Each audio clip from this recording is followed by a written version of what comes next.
His influence extended well beyond New York. Lamont and the other J.P. Morgan partners spoke regularly with successive presidents. Grandfather was a very, very busy man. He didn't have time, as some grandfathers might, to take his grandson to the baseball game or go fishing and do things like that. Grandfather's lifestyle was certainly a very handsome lifestyle, there's no question about it. He did have his yacht, the Rennet, which was a 72-foot, very handsome yacht, which he often would cruise down from his house in Palisades, commuting by boat, if you will, down the Hudson River to Wall Street and then walk up to the bank. Under Lamont's leadership, J.P. Morgan steered clear of the worst excesses of the stock market. But the close relationship between elite bankers and politicians helped keep government regulation of Wall Street to a minimum. While amateur speculators were transfixed by the soaring value of their investments, they were hopelessly unaware of how Wall Street really worked. With little government supervision, the market was a law unto itself, and insider dealing was rife. There was a lot of market manipulation going on. It was rampant. There was no disclosure at all to speak of. And when Wall Street was very small and very self-contained, that was probably okay. But as people like you and me began to put our hard-earned money into the market, then it really mattered. The stock market of the 1920s was neither fair nor democratic.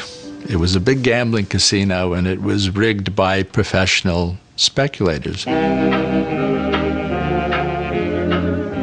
As smaller investors gambled with their life savings, they failed to realize that the odds were stacked against them. Men like Joseph Kennedy did not make their fortunes by simply picking the right stocks. The truth was that they were cashing in on the naivety of gullible newcomers. A bunch of sharp speculators would get together. In coordinated fashion, they would start quietly but relentlessly buying an individual stock. What they would do is hype up a particular stock, buy it up themselves, and then dump it on the market so that they took the profits while the average investor in those stocks were left with the losings. Even some of the elite investment houses on Wall Street were engaged in this type of market manipulation.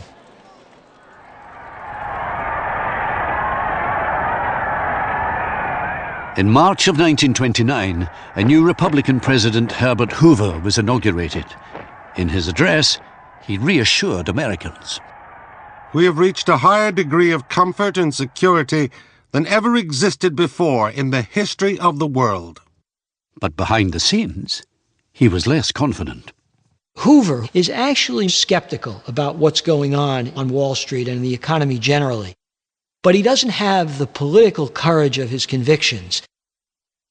And so when he becomes president, he does nothing to rein in this wild speculative fervor. He doesn't do anything to encourage the Federal Reserve or the Treasury to tighten up margin speculation in the stock market. In private, Hoover talked of an orgy of speculation, but like his predecessor Coolidge, he had no appetite for regulation of the marketplace. Yet Hoover was not alone in his fears that the stock market bubble might be about to burst. Days after the inauguration speech, a prominent and highly respected banker, Paul Warburg, broke ranks with the Wall Street aristocracy and issued a bleak warning. If orgies of unrestrained speculation are permitted to spread too far, the ultimate collapse is certain to bring about a general depression involving the entire country.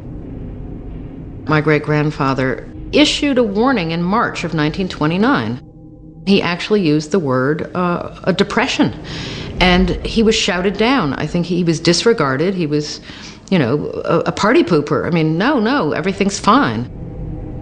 Everybody's making money and having a good time at the party.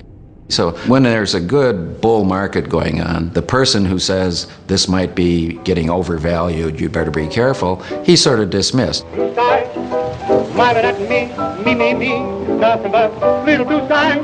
Do I see? Do, bluebird. Warburg's prediction fell on deaf ears, And between May and September 1929, 60 new companies were floated on the New York Stock Exchange, adding more than 100 million shares to the marketplace, fueling the investment bubble. You hear the same things in every bubble. This time is different. It's a different financial world. It's a new financial world. In fact, Groucho Marx went to his broker at some point and said, I just don't understand how these prices just keep going up. And the broker said to him, well, you just have to understand that it's a global economy now. And this was 1928, 1929. Gee, I think I've heard that sometime since then. Some professional speculators sensed that the market was overheating. The more astute got out during the summer. One day, apparently, Joe Kennedy, according to Joe Kennedy's later recollections, he said, if the shoeshine guy knows as much as I do about the stock market, maybe it's time for me to get out. In September, the market became increasingly volatile. Behind closed doors, President Hoover's unease was growing. Herbert Hoover did keep making inquiries among his Wall Street friends, asking if he should be concerned, and he received a memo from Thomas W. Lamont, who was the senior partner of J.P. Morgan and Company. Grandfather said in that letter, the market will correct itself, and there would not appear to be any need for any kind of government intervention in the market. Lamont reassured Hoover that there was absolutely no cause for concern, and the memo ended with the line, "The future appears brilliant."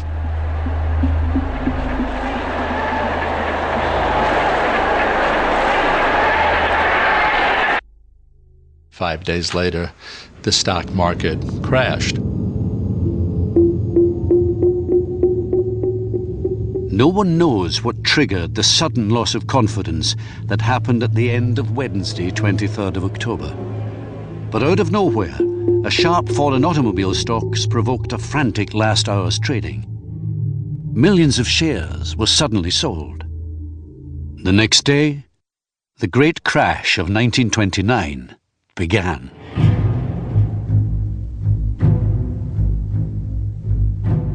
October 24th, 1929, Black Thursday, is often considered to be the beginning of the crash. There was really a tremendous drop which scared a lot of people. It is impossible to underestimate the shock, a sense of stunned disbelief. People panicked as the market just drops and drops and drops.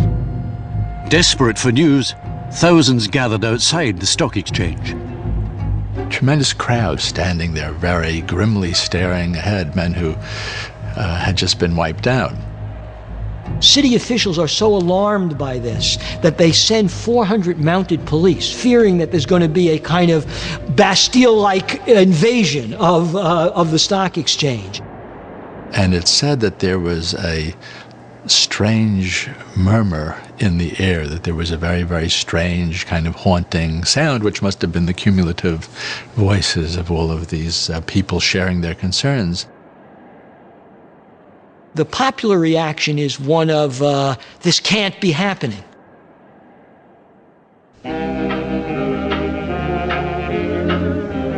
A visitor from Britain was there that day too. Winston Churchill had invested much of his own money in the US stock market and had decided to pay a visit. I happened to be walking down Wall Street at the worst moment of the panic, and a perfect stranger who recognized me invited me to enter the gallery of the stock exchange. I expected to see pandemonium, but the spectacle that met my eyes was one of surprising calm and orderliness. The 1,200 members of the stock exchange were walking to and fro like a slow-motion picture of a disturbed ant heap, offering each other enormous blocks of securities at a third of their old prices. Churchill was to lose a fortune in the crash that day. Outside, the crowds continued to wait for news. Rumours were fueling the mounting panic. Once the crash is underway, the real question becomes one of confidence. When you lose all confidence in the economy, good and bad go down together.